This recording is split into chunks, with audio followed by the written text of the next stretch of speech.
Hello everyone, welcome to VIP Edusar. आप सभी का स्वागत है आपके अपने चैनल वीआईपी एडुसर पे, जहां मिलते हैं आपको एग्जाम रेलेवेंट कंटेंट। आप सभी का आरबी पीओ का प्रीलिम्स एग्जाम शुरू होने वाला है 20th of August and 21st of August. इन 2 दिनों पे आपके एग्जाम्स होने वाले हैं। Fourth shift and fourth shift, total आपके 8 शिफ्ट में आपके एग्जाम्स होंगे। आप सही प्रिपरेशन काफ़ी अच्छी चल रही होगी, आप लोगों ने काफ़ी मेहनत से अपने प्रिपरेशन को किया है और अब बारी है पेपर में जाकर के, एग्ज़ाम में जाकर के पेपर को अटेम्प्ट करने की। तो कई बार ऐसा होता है, हम लोग पूछते हैं लोगों से कि तुम्हारी तैयारी कैसी है, तो आप कहते हैं कि तैयारी सही है, बस एक बार पेपर अच्छे से निकल जाए। हम लोग जब पूछते हैं कि तैयारी कैसी चल रही है आपकी, तो बोलते हैं तैयारी तो सही है, बस पेपर अच्छे से निकल जाए। पेपर अच्छे से निकल, इसका मतलब क्या है? इसका मतलब है कि जो कुछ हम लोगों ने पढ़ा है वो हम लोग वहां जाकर के एग्जाम में सही तरीके से अटेम्प्ट कर पाएं। और इसे करने के लिए आपके पास एक प्रॉपर स्ट्रैटेजी होनी चाहिए, आपका माइंडसेट क्लियर होना चाहिए, तभी आप वहां पे ऐसा कर पाते। कई बार पेपर जब खत्म होता है, लोगों से पूछा जाता है पेपर कैसा हुआ, तो रिप्लाई ऐसे मिलता है पेपर तो ठीक था, लेकिन जैसा होना चाहिए था वैसा हो नहीं पाया। ऐसा क्यों होता है? क्योंकि हम लोग पेपर को सही से अटेम्प्ट नहीं कर पाते। इसलिए पेपर को अटेम्प्ट करना भी बहुत बड़ा टास्क होता है। आज हम लोग इस वीडियो में जानेंगे पेपर को अटेम्प्ट कैसे करते हैं और मैंने किस तरीके पेपर को अटेम्प्ट करके अपने स्कोर को 71 किया था आरबीपीओ के प्रीलिम्स एग्जाम में। मेरा स्कोर कार्ड पहले से अवेलेबल है चैनल पे, आप नहीं देखें देख सकते हैं। चैनल पे नए हैं, चैनल को सब्सक्राइब करें, बेल आइकन जरूर से प्रेस करें, नोटिफिकेशन ऑन करें, वीडियो को लाइक करें। इस चैनल पे बहुत से वीडियो अवेलेबल है आपके एग्जाम रिलेवेंट, उससे आप प्रिपरेशन आप कर सकते हैं। ठीक है, सबसे पहले आरबीपीओ में जा रहे हैं तो आपको पता होना चाहिए पेपर को स्टार्ट कैसे करना है। जैसा कि मैंने पहले भी कहा है आप लोगों को कि जब भी आप पेपर को स्टार्ट करें, अपने स्ट्रॉन्ग पोर्शन से स्टार्ट करें। जो भी पोर्शन आपका स्ट्रॉन्ग है, सबसे अच्छा पोर्शन जो आपका है, सबसे ज़्यादा कंफर्टेबल जिसमें आप हैं, उस सेक्शन से स्टार्ट करें। क्वांट है तो क्वांट से करें, रीजनिंग है तो रीजनिंग से करें। ठीक है। सेकेंड इंपॉर्टेंट चीज, आप यहाँ पे पेपर को जब अटेम्प्ट कर रहे हैं तो क्वेश्चन को सिलेक्ट करके अटेम्प्ट करें। यानी पहले पजल करना है, फिर मिसलेनियस करना है, पहले डीआई करनी है, फिर सिंप्लीफिकेशन करना है। इस टाइप से करें, या फिर क्वेश्चन नंबर 1 से स्टार्ट हुआ और 1 से 1 2 3 4 लगातार 1 गो में पेपर को कंप्लीट करना है। ये दो चीज बहुत बड़ी कंफ्यूजन होती है। मैंने पहले बताया था आप लोगों को, जब भी आप जा रहे हैं पीओ के एग्जाम्स में, तो आप क्या करें, पेपर को 1 गो में करने की कोशिश ना करें। ठीक है। आप कैसे करें? क्वेश्चन को सेलेक्ट करें, उसके बाद पेपर को अटेम्प्ट करें। और सेलेक्ट करना कैसे है वो भी मैं आपको बताऊंगा। यहाँ पे ऐसा नहीं है कि बारी बारी चूज कर रहे हैं और सारा टाइम हम लोग क्वेश्चन को सेलेक्ट करने में बर्बाद कर दिए, ऐसा भी नहीं करना है। ठीक है। हाँ, अगर बिल्कुल आप एक्सपर्ट हैं, आप पहले से प्रिपेयर्ड है, माइंडसेट सेट कर रखे हैं कि आपको 1 गो में करना है, तो फिर आप कर सकते हैं, मैं मना नहीं करूंगा उसके लिए। ठीक है, ये बात क्लियर हो गई। सबसे पहले करना है कि आपको स्ट्रॉन्ग पोजीशन स्टार्ट करना है। स्ट्रॉन्ग पोजीशन स्टार्ट करने के बाद आपको ध्यान ये रखना है, आप अपने भावनाओं पे कंट्रोल रखें। मतलब ये कि आप पेपर को अटेम्प्ट कर रहे हैं, क्वेश्चन सॉल्व होते जा रहे हैं, आपको ये बात ध्यान नहीं है कि आपको फिर सेकेंड सेक्शन भी करना है। तो आपके पास एक प्रॉपर टाइम होना चाहिए सेकेंड सेक्शन को। ऑब्वियसली वो आपका पहले से थोड़ा सा कम स्ट्रॉन्ग है, या फिर आप कह सकते हैं कंपेरेटिवली वीक है, तो वहाँ पे आपको थोड़ा समय और लगेगा। तो इसलिए अपने जो सेकेंड पोर्शन आपका सेकेंड सेक्शन है, उसके लिए आपको प्रॉपर टाइम सेव करके रखना है। तो मतलब जो आप फर्स्ट सेक्शन अटेम्प्ट कर रहे हैं, तो आपको ब्रेक लगाना है। ब्रेक कब लगाना है वो आपको पता होना चाहिए। आपको उस वक्त पेपर को छोड़ना होगा, मोह माया में नहीं पड़ना होगा। ठीक है, सीधी सी बात है। तो कैसे करेंगे? हम लोगों ने स्टार्ट किया, लेट से मैक्सिमम लोग करते हैं, स्टार्ट करते हैं रीजनिंग से, क्योंकि उनका स्ट्रॉन्ग रीजनिंग ही होता है। वैसे मैं हमेशा करता हूँ क्वांट से, फिर भी कोई बात नहीं, मैं यहाँ पे लेता हूँ, आप स्टार्ट करें रीजनिंग से। ठीक है। तो रीजनिंग से स्टार्ट किया, मान लीजिए आपने, सबसे पहले ध्यान रखना है टाइम को कैसे डिस्ट्रीब्यूट करना है। तो टाइम को डिस्ट्रीब्यूट करने के लिए आप इस फॉर्मूला का यूज करते हो, 20 + 20 + 5। This is not rigid. इसको रिजिड रखना है, इसको आप फ्लेक्सिबल रख सकते हैं। आप लेट से आपने फर्स्ट गो में आपने सेक्शन को अटेम्प्ट किया, रीजनिंग को, फिर आपने क्वांट को किया, तो हो सकता है आप 20 मिनट से थोड़ा सा एक्सीड कर जाएं, 21 मिनट हो जाए। हो सकता है आप थोड़ा सा पहले पेपर को कंप्लीट करें। हो सकता है आप यहाँ पे 18 मिनट में ही जितना भी करना था आपने किया, बाकी आपने छोड़ दिया। हो सकता है आप यहाँ पे 10-15 मिनट में ही आपको जितना करना आपने उतना किया, बाकी आपने छोड़ दिया। तो वो थोड़ा सा आप टाइम को यहाँ पे मैनेज कर सकते हैं। ऐसा नहीं कि मैं कह रहा हूँ 20 मिनट तो 20 मिनट में ही करना है आपको, आप वहाँ पे थोड़ा सा ऊपर नीचे आराम से कर सकते हैं। तो करना क्या है, सबसे पहले आप रीजनिंग सेक्शन में गए, रीजनिंग यहाँ पे ओपन किए। रीजनिंग में क्या होता है, रीजनिंग में 2 तरह की क्वेश्चंस आते हैं। First one is miscellaneous and second one is puzzles. इस पेपर बड़ा पड़ा होता है। पजल्स आप देखेंगे तो कम से कम आपको 4 से 5 पजल देखने को मिल जाते हैं, जनरली 4 मिलते हैं आपको। तो 4 से 5 पजल यानी कि 20 से 25 क्वेश्चन आपके पजल्स से यहाँ पे पूछे जाते हैं। और बाकी बाकी जो बच गए आपके 20 क्वेश्चन, 20 4 से 5 कह सकते हैं आप, 4 पजल भी 5 पजल भी देखने को मिल जाते हैं। और यहाँ पे मिसलिस आपके पास 15 से 20 क्वेश्चंस होते हैं। तो जिस तरीके से मैं हमेशा पेपर को अटेम्प्ट किया है, मैंने किया अटेम्प्ट, तो सबसे पहले करना क्या है, आपको क्वेश्चन को चूज करना है। पजल से कभी भी पेपर को स्टार्ट नहीं करना है। आप कितने भी ज़्यादा एक्सपर्ट क्यों ना हो, आपने n नंबर्स ऑफ मॉक्स कंप्लीट किए हैं, वहाँ पे आपने पजल से ही स्टार्ट किया है, आपने बहुत सारे क्वेश्चंस लगाए हैं, फिर भी जब एग्ज़ाम में जा रहे हैं आप, तो कभी भी पजल से स्टार्ट ना करें। प्रेशर एग्जाम का थोड़ा सा अलग सा होता है, वहाँ पे आपको नहीं पता किस पजल में ट्रैप है और आप कहीं वहाँ फंस गए तो आप अपना कीमती समय बर्बाद कर देंगे और फिर बाकी जो आपके बचे हुए क्वेश्चन हैं, मिसलिनियस क्वेश्चन या फिर बाकी पजल्स, वो भी सॉल्व नहीं कर पाएंगे। और अगर आप यहाँ पे फर्स्ट रीजनिंग अटेम्प्ट कर रहे हैं तो इतना प्रेशर बिल्डअप हो जाएगा आपके ऊपर कि आप क्वांट भी सही से नहीं कर पाएंगे। That's why I always say पहले पजल्स कभी नहीं करना। पहले करना क्या है, मिसलिनियस स्टार्ट करना है। कैसे स्टार्ट करेंगे, लेट्स से आपने स्टार्ट किया यहाँ से, राइट साइड में यहाँ पे क्या होता है, क्वेश्चन पैड बना होता है। और आजकल जो पेपर चल रहा है उसमें करते क्या है टीसीएस वाले, यहाँ पे 1 2 3 4 ही होता है, 5 नहीं होता, 5 नीचे होता है। अब वो करना है क्या, स्विच करना है। लेट्स से आपने फर्स्ट क्वेश्चन ओपन किया, आपके सामने क्या मिला, एक मिल गया पजल, कोई सा ही पजल हो, आपने देख लिया, हाँ ये सर्कुलर है, ये फ्लैट फ्लोर है, कुछ भी है, आपने देखा, जस्ट स्किप। कहाँ पे, क्वेश्चन नंबर 6 पे, ठीक है। क्लिक की, जैसे क्लिक की, अब वो क्या मिला यहाँ पे, लेट्स से कुछ भी ब्लड रिलेशन क्वेश्चन मिल गया।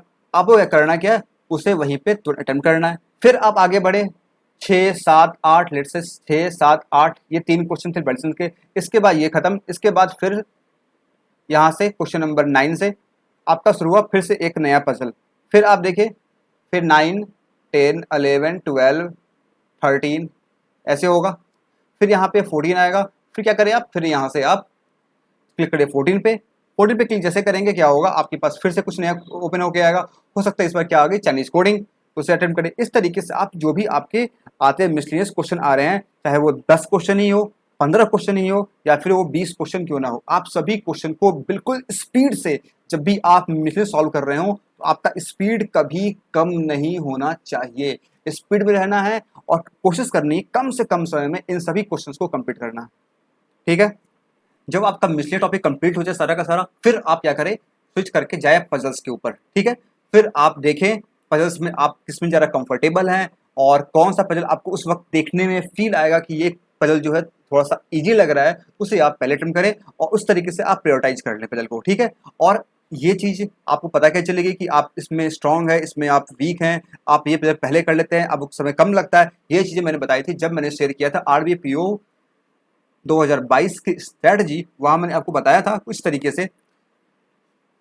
ये रहे आपके पजल्स, आपको करना क्या होता था वहां पे, अगर आपने फॉलो किया होगा अब तक आप जान चुके होंगे कि आपको कौन से पजल में कितना समय लगता है और किस पजल को आप जल्दी कर पाते हैं। ये कुछ पजल्स होते हैं जो कि आपके एग्जाम में पूछे जाते हैं, ये कुछ टॉपिक्स है पजल्स के। तो उस वीडियो में मैंने आपको काफी अच्छा समझाया था कि कैसे आप पता करते हैं किस पजल में आप वीक हैं, किस में स्ट्रांग है और कैसे स्ट्रांग करना है, सब चीज मैंने सिखाई थी, बताई थी। अगर आप उस वीडियो को देखे होंगे उस वक्त, तो आज आप बिल्कुल रेडी होंगे पेपर को अटेम्प्ट करने के लिए और जान चुके होंगे कि आपका किसमें आपको ज़्यादा समय लगता है, कौन स्ट्रांग है, कौन वीक है। अभी नहीं देखे, जा देख सकते हैं, लेकिन काफ़ी लेट हो चुका है। लिंक मिल जाएगा आपको डिस्क्रिप्शन बॉक्स में, ठीक है। और ये कुछ हमारे टॉपिक्स होते हैं जो कि प्रीलिम्स में पूछे जाते हैं। Miscellaneous topic, blood relation, inequality, syllogism, alpha numeric, Chinese coding, ये वो। तो ये इन सभी टॉपिक्स को आपको पहले करना है, फिर आपको क्या करना है, पजल्स को स्विच करके करना है। और हमेशा ध्यान रखें, कभी भी ईगो पे न ले कि आपने बॉक्स पजल बहुत सॉल्व कर रखा है, वहाँ पे सॉल्व नहीं हो रहा है वन अटेम्प्ट में, just leave that for that time, उसको वहीं छोड़ के आगे बढ़े। जिद पे ना अड़े कि हाँ हमें करना है तो करना है, ठीक है। ये चीज़ आपके अंदर नहीं होनी चाहिए। ये सिर्फ और सिर्फ पजल के लिए नहीं है, हर एक क्वेश्चन के लिए, चाहे क्वांट हो चाहे रीजनिंग, ठीक है। और आपका ये स्ट्रॉन्ग पोर्शन है, रीजनिंग मैंने माना है कि आपका स्ट्रॉन्ग पोर्शन है। स्ट्रॉन्ग पोर्शन है तो आपको इस सेक्शन को कम से कम समय में कंप्लीट करना है और ब्रेक लगाना है कहाँ आपको, जब आपका 20 मिनट के आसपास हो जाए। जैसे ही आपने देखा आपका जो टाइम है वो 20 मिनट के आसपास पहुंच चुका है, आपको उसी वक्त सेक्शन को स्विच करना है। अब ऐसा नहीं कि 20 में लेकिन 20 ही होना चाहिए, भी थोड़ा कम भी चलेगा, थोड़ा ज़्यादा भी चलेगा, लेकिन ज़्यादा वहाँ पे टाइम वेस्ट नहीं करना। आपको सेकेंड सेक्शन पे भी टाइम देना है। जैसे 20 मिनट पूरा हुआ, आप क्या करें, वहाँ स्विच करके आप आ जाएं सेकेंड सेक्शन पे, जो कि आपका क्या होगा, ऑब्वियस है रीजनिंग कर चुके क्वांट होगा। तो क्वांट पे आएंगे तो आपके पास क्वांट के कुछ ये सारे टॉपिक्स आपको देखने को मिलते हैं प्रीलिम्स एग्जाम में। आप ये सोच के ना जाएं कि आपको अप्रॉक्सीमेशन भी मिलेगा, सिंप्लीफिकेशन भी मिलेगा, नंबर सीरीज भी मिलेगी, क्वाड्रिकेशन भी मिलेगा। ऐसा पेपर अब नहीं बनता। सिंप्लीफिकेशन, अप्रॉक्सीमेशन, क्वाड्रिकेशन हो सकता है इन 3 टॉपिक में से कोई एक टॉपिक ही आपके एग्जाम में आए, दोनों भी आ सकता है, दोनों भी आ सकता है। सिंप्लीफिकेशन अप्रॉक्सीमेशन में से एक और क्वाड्रिकेशन दोनों आ सकता है, लेकिन हो सकता है दोनों में से कोई एक ही आए। नंबर सीरीज तो श्योर शॉर्ट आनी ही आनी है, चाहे वो रॉन्ग आए चाहे मिसिंग आए। करते कैसे सॉल्व रॉन्ग है मिसिंग को, अभी अभी लेटेस्ट मैंने काफ़ी क्वेश्चन सॉल्व करवाए हैं मिसिंग के ऊपर भी और रॉन्ग नंबर के ऊपर भी। रॉन्ग नंबर के ऊपर स्पेशल वीडियो मैंने बनाया था, तो वो भी आप देख सकते हैं, अभी भी टाइम बचा हुआ है। ठीक है, तो आप ये उम्मीद ना करें कि ये सारे जो स्पीड मैथ्स जो होते हैं कम समय होने वाले क्वेश्चंस वो आपके बहुत सारे मिलेंगे, वो नहीं मिलने वाले, आपको कभी मिलेंगे। और आपको 3 से 4 डीआई देखने को मिलेगी, जिसमें एक कैस्टेड डीआई भी होगी। और ध्यान रखें कैस्टेड डीआई जो होगी वो बहुत लेंदी भी हो सकती है, बहुत कैलकुलेटिव भी हो सकती है और काफ़ी ईजी लेवल की भी हो सकती है। ठीक है, और अर्थमेटिक क्वेश्चन मिलेंगे 10 से 15 क्वेश्चन, डिपेंड करेगा बाकी सेक्शन कैसे कैसे आ रहे हैं। अर्थमेटिक में कौन कौन से क्वेश्चन मिलेंगे आपको, जो सिंपल होते हैं, वर्ड प्रॉब्लम क्वेश्चन वो भी मिल जाएंगे आपको, डेटा सफिशिएंसी भी आ सकती है, क्वांटिटी कंपेरिजन भी आ सकती है। तो आप हर एक चीज़ रेडी रहें, सारी चीज़ें मैंने चैनल पे करवा रखी है, आप वहाँ से रिवीजन कर सकते हैं। ठीक है, अब इन सभी को अटेम्प्ट करना कैसे है, ये तो पेपर हुआ ना मेरे पास, ये सब पेपर में बन के आएगा, अटेम्प्ट करना कैसे है। तो क्वांट में आप क्या करें, आप ये ना सोचे कि सिंप्लीफिकेशन मिलेगा उसे खोजेंगे उसे करेंगे, नहीं, कोऑर्डिनेशन मिलेगा उसे खोजेंगे तब करेंगे, नहीं करना। आप पेपर को स्टार्ट करें। ठीक है, जैसे क्वेश्चन यहाँ से स्टार्ट हुआ, ये क्वेश्चन पैलेट है, आपने ओपन किया क्वेश्चन नंबर 1, क्वेश्चन नंबर 1 पे आपको क्या मिल गया, क्वेश्चन 1 2 3 4 सो ऑन। क्वेश्चन 1 आपने देखा, ये था कोई अर्थमेटिक का एक छोटा सा क्वेश्चन, आप देखिए उसे, आपको लगा कि हाँ बिल्कुल इस टॉपिक को हम बहुत पढ़े अच्छे से कर सकते हैं, आप उस क्वेश्चन को अटेम्प्ट करें, वहीं पे खत्म कर दें। ठीक है, इस बात से कभी भी डरना नहीं है आपको कि आप अर्थमेटिक को वहाँ पे छोड़ने के लिए जा रहे हैं। अर्थमेटिक आपको 10 से 15 क्वेश्चन, इवन 15 से ऊपर भी मिल सकती है, ध्यान रखें। इसलिए प्रिपरेशन आपने किया ही होगा, और ये सारी बातें मैंने आपको RBPO स्ट्रैटेजी में बताई थी पहले ही, तभी से फॉलो कर रहे हैं तो ऑब्वियसली आप अभी तक काफ़ी रेडी हो चुके होंगे। ठीक है, तो आपने क्या किया, पहला क्वेश्चन दिखा अर्थमेटिक का, आप अटेम्प्ट कर गए। लेट्स से सेकंड क्वेश्चन में पहुंचे, यहाँ शुरू हो गई डीआई आपकी, कोई भी डीआई शुरू हो गई। अब डीआई जो शुरू हुई आपकी, वो आप जैसे क्वेश्चन देखें, आपने देखा डीआई को, आपको लग रहा है कि 4-5 से अब आपको फील आ जाएगा कि हाँ ये डीआई मैं कर सकता हूँ। क्वेश्चन बहुत लेंदी नहीं है, क्वेश्चन भी नॉर्मल है, लेकिन 5 क्वेश्चन में से 2 क्वेश्चन आपको लेंदी मिलेंगे। अगर 2 क्वेश्चन लेंदी है, बाकी क्वेश्चन भी अगर ठीक ठाक है तो आप उस डीआई को उस वक्त कर सकते हैं। ठीक है, अब ये नहीं कि डीआई को छोड़ रहे हैं आराम से करेंगे, नहीं, आप कर लें आराम से, इस डीआई को यहीं पे कर लें। ठीक है, आपने डीआई को कंप्लीट किया, फिर आगे गए, फिर आपके पास कुछ लेट से नंबर सीरीज आ गई, नंबर सीरीज भी आप कंफर्टेबल हैं। नंबर सीरीज में ध्यान रखना, स्पेशली ध्यान रखना, नंबर सीरीज में क्या करना है आपको, जब भी आप नंबर सीरीज कर रहे हो तो नंबर सीरीज से 5 क्वेश्चन आते हैं, आपको बस उसे देखना है, 5 सेकंड 10 सेकंड समय देना है, उसमें अगर हो रहा है अब वो करना है, नहीं क्रैक हो रहा लॉजिक तो छोड़ देना है।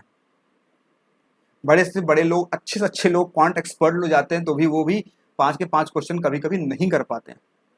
ठीक है, तो ईगो पर नहीं लेना है कि मैंने बहुत क्वेश्चन किया है, 30 क्वेश्चन लगाए हैं, पहले 15 क्वेश्चन, फिर 25 क्वेश्चन इधर लगाए हैं, फिर उसके बाद मॉक मैंने किया, सब कुछ काम नहीं आएगा। वहाँ पे स्ट्राइक किया लॉजिक तो ठीक है, नहीं किया तो फिर अच्छी बात है, स्किप करके आगे। ओके, नेक्स्ट स्टेज, इस तरीके से आप पेपर करते रहें।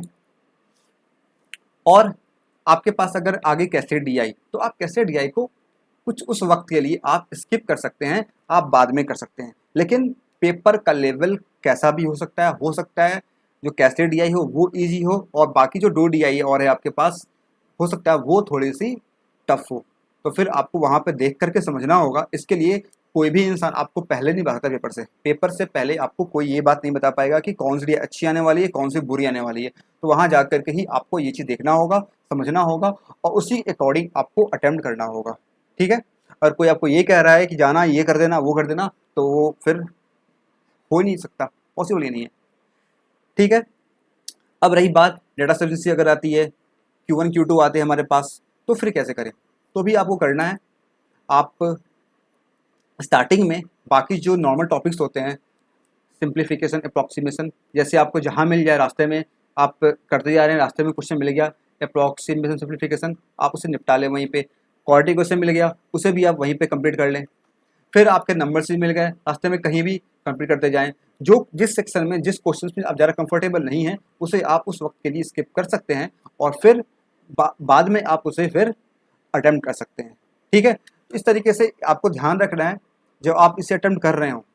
तो आपने जब ये आपका कौन सेक्शन है, ये आपका सेकेंड सेक्शन है, इससे पहले आपने रीजनिंग कर रखा है। रीजनिंग आपने किया होगा, आपको आइडिया रहा होगा, आपने 40 में से 25 क्वेश्चन कर लिए हैं, 40 में से 30 क्वेश्चन कर लिए हैं, बाकी 10 क्वेश्चन जो थे वो 2 पजल्स थे। कौन कौन से पजल आपके दिमाग में होगा, आपको यही पता होगा कि अगर आप उससे अटेम्प्ट करना चाहते हैं तो आपको कितना समय लगेगा, 3 मिनट, 2 मिनट, 4 मिनट समय लगेगा उस पजल को कंप्लीट करने में। तो आपको यह पहले से पता है। आप जब पॉइंट में आ चुके हैं सेकंड सेक्शन में, तो आपको पता है कि आप इस डीआई को नहीं कर पा रहे। कोई ऐसी डीआई आ गई, लेट से इनकम एक्सपेंडिचर बेस्ड डीआई आ गई, कैलकुलेटिव है, लंबे लंबे क्वेश्चंस हैं, आप उसे करना नहीं चाह रहे हैं उस वक्त, तो आपके पास समय है कि आप स्विच करके जा सकते हैं रीजनिंग के ऊपर। इस डीआई के जगह पे आप कोई एक पजल कर सकते हैं, या फिर सिमिलरली कोई पजल ऐसी है जो आपको नहीं हो रहा, आप डीआई कर पा रहे हैं, तो आप उस पजल की जगह पे इस डीआई को कर सकते हैं। ठीक है, तो आपको करना क्या है, इस सेक्शन को भी अप्रॉक्सीमेट 20 मिनट में इसका भी काम खत्म करना है। मोस्ट इंपॉर्टेंट थिंग, ध्यान रखें कि आप क्वेश्चन को जब सॉल्व कर रहे हो आपकी एक्यूरेसी मेंटेन होनी चाहिए। स्पीड ले जा रहे हैं काफ़ी अच्छा, लेकिन एक्यूरेसी अगर बिगड़ गया तो फिर कोई फायदा नहीं होगा आपका। ठीक है, ये बात समझ में आ गई। तो बाकी जो आपके बचे हुए 5 मिनट रह गए, आपने 20 मिनट में रीजनिंग किया, फिर 20 मिनट में हमने क्वांट किया, बाकी 5 मिनट जो बचे हुए आपको पता है कि आपने रीजनिंग में क्या छोड़ा है। रीजनिंग में आपने जो भी पजल्स छोड़े हैं या फिर जो भी चीज़ छोड़ा है आपने, क्वांट में आपने जो भी चीज़ लीव कर रखा है, इन सभी चीज़ों को आप इस 5 में डिसाइड करें कि आपको करना क्या है। ये वाले पोर्शन आपको इजी लग रहे हैं पजल्स, तो आप पजल कर जाए यहाँ पे। आपको इन डीआई में से ये डीआई पसंद आ रहा है, ये अच्छा लग रहा है, आप इस डीआई को पहले इसमें कर जाएँ।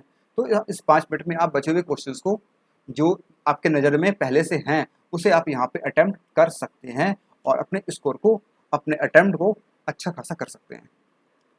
मेरे पेपर अटेम्प्ट करने का तरीका बिल्कुल सेम था, बस फ़र्क इतना था कि मैं स्टार्ट करता हूँ हमेशा क्वांट से। क्वांट मैंने स्टार्ट किया और मैंने जो भी क्वेश्चन आते गए सॉल्व करते गए। जो क्वेश्चन मुझसे नहीं लगा देख करके, ठीक है ये नहीं होने वाला मुझसे, मैंने उसे स्किप किया उस वक्त के लिए। 17-18 मिनट के आसपास मैंने स्विच किया सेक्शन को। मैं गया रीजनिंग के ऊपर, क्योंकि मुझे पता है कि क्वांट मेरा बहुत स्ट्रॉन्ग है, रीजनिंग उतना ज़्यादा नहीं है। तो मुझे पता है कि जो ज़्यादा स्ट्रॉन्ग नहीं है उसमें समय ज़्यादा देना पड़ेगा मुझे क्वांट के कंपैरिजन में। तो मैंने क्या किया, क्वांट को वहीं पे स्टॉप 17-18 मिनट के आसपास। रीजनिंग पे गए, रीजनिंग में मिसलियस को पहले मैंने कंप्लीट किया, फिर मैंने स्टार्ट किया पजल्स को सॉल्व करना। मुझे पता है मैं किस पजल में कंफर्टेबल हूँ, उसे मैंने पहले सॉल्व किया, उसे अटेम्प्ट किया। उसके बाद मुझे पता है कि अभी 2 पजल बचे हुए हैं इधर मेरे पास, और मेरे पास क्वांट में भी ये सारे क्वेश्चंस हैं मेरे पास अभी। तो फिर बाकी जो बच गए मेरे पास टाइम 5 मिनट 7 मिनट समय, उसमें मैंने जो मुझे सही लगा, जो उस वक्त मुझे लगा होगा कि ये क्वेश्चन करना मुझे सही है, वो मैंने वहाँ अटैम्प्ट किया। इस तरीके से मेरे अटैम्प्ट आराम से 70 प्लस हो गए और मेरे स्कोर भी 71 आ गए। आप भी ऐसे कर सकते हैं और अपने अटैम्प्ट को इस तरीके से बढ़ा सकते हैं। और अगर आप 70 प्लस अटैम्प्ट करके आ रहे हैं तो बेफिक्र रहें, आप एग्ज़ाम क्वालिफाई कर जाएंगे। ठीक है, एक और चीज़, ऐसा नहीं है कि आपको 70 प्लस ही करना होगा, बस आपको बस ये ध्यान रखना है कि अपने अटेम्प्ट को मैक्सिमाइज करना है, अपना बेस्ट आपको देना है। ठीक है, अब मैं कुछ चीज़ें और बताना चाहता हूँ आपको। जब आप रीजनिंग पेपर अटेम्प्ट कर रहे हैं तो रीजनिंग में क्या होता है ना कि 1-2 क्वेश्चंस ऐसे आते हैं, सिंगल क्वेश्चंस होते हैं। जैसे कि लिखा होता है, लेट से लिखा हुआ है रीजनिंग REASONING, और पूछ रहा है इसमें कितने लेटर बैकवर्ड फॉरवर्ड काउंट करने पे सेम आ रहे हैं, जो भी आ रहे हैं। तो ये क्वेश्चन एक हो गया। सेकेंड, मीनिंगफुल मीनिंगफुल जो वर्ड फॉर्म होते हैं, वर्ड फॉर्मेशन, ये हो गए। इसके बाद एक दो सिंगल क्वेश्चन आधे से लिखा होता है, SAWVIPZNM, और पूछा जाता है इसमें से 5 ऑप्शन में से कौन सा जो है ऑड वन आउट है। ये सब जो क्वेश्चन होते हैं, इन सभी क्वेश्चन में से आप एक दो क्वेश्चन आप इसमें से बचा करके रख सकते हैं। कब के लिए? लास्ट में अक्सर ऐसा होता है आपके पास टाइम रेड हो चुका होता है और आपके पास बचा होता है 1 मिनट का समय, और उस मिनट में आप कोई पजल नहीं कर सकते, कोई डीआई नहीं कर सकते, तो आप उस 1 मिनट में आप इन चीज़ों को कर सकते हैं, इन चीज़ों को आराम से कर सकते हैं। मैंने किया है ऐसा, इसलिए बता रहा हूँ। अगर आपको लगता है इससे आपका टाइम सेव होगा तो आप करें।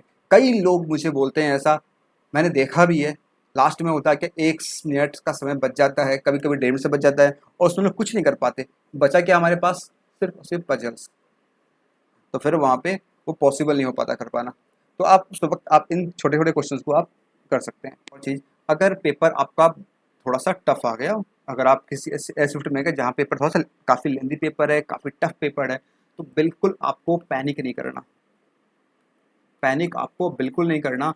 टफ आपके लिए है तो उस शिफ्ट में बैठे हुए सभी बच्चों के लिए, सभी स्टूडेंट्स के लिए वो पेपर टफ ही होगा। आपको अपना बेस्ट वहाँ देना है, दिमाग से काम लेना है, सिलेक्टिव क्वेश्चंस करने हैं। अटेम्प्ट आपके जो भी होंगे वो आपके लिए बेस्ट होगा और आप एग्ज़ाम क्वालिफाई कर पाएंगे। ठीक है, डरना नहीं है। कि मेरे दोस्त ने दिया था एग्ज़ाम 20 अगस्त को फर्स्ट शिफ्ट में, उसने 65 किए, उसने 71 करके आया है। मेरे तो पेपर हो ही नहीं रहा, क्वेश्चन बहुत टफ आ गए, यहाँ पे इनपुट आउटपुट क्वेश्चन में आ गया, वो नहीं मुझसे हो रहा। डरना नहीं है आपको, आपको अपने माइंड से समझना है, इत्मीनान से आपको धैर्यपूर्वक उस वक्त काम करना है, अच्छे से पेपर को अटेम्प्ट करना है। जो भी टाइम आपके पास यूटिलाइज करें उसको, जितना कर सकते हैं आप मैक्सिमम आप अटेम्प्ट करें, डरे नहीं। नॉर्मलाइजेशन नाम की एक चीज़ होती है जो कि आपको बचाएगी और फिर आप भी क्वालिफाई करेंगे। ठीक है, इसी पॉजिटिव वाइब्स के साथ इस वीडियो करते हैं यहाँ पे एंड। अगर आपके मन में कोई भी क्वेश्चन अगर हैं आरबीपीओ प्रीलिम्स एग्जाम के रिगार्डिंग, तो आप कमेंट बॉक्स में लिख के पूछ सकते हैं। और उसके अलावा कुछ भी पूछ चाहते हैं वो भी आप पूछ सकते हैं, टेलीग्राम ग्रुप पर जुड़ जाएं, वहाँ भी आप डिस्कस कर सकते हैं। तो all the best for your exam. मिलते हैं हम लोग फिर एग्ज़ाम में। उससे पहले अगर कुछ मुझे ज़रूरत लगेगी कि ये वीडियो चाहिए तो मैं वो लेके आपके लिए आ जाऊँगा। So don't worry about anything, just give your best, all the best for your prelims exams. अगर आप चैनल पर नए हैं, चैनल सब्सक्राइब नहीं किए हैं, चैनल सब्सक्राइब करके बेल आइकन जरूर से प्रेस करें। वीडियो पसंद आया है तो वीडियो को लाइक करें, फीडबैक कमेंट बॉक्स में बताएं। ये फेसबुक का पेज है, ये इंस्टाग्राम, ये टेलीग्राम, इन सभी आप ज्वाइन कर सकते हैं। Thank you for watching this video, keep smiling always. मिलते हैं हम लोग फिर नेक्स्ट वीडियो में।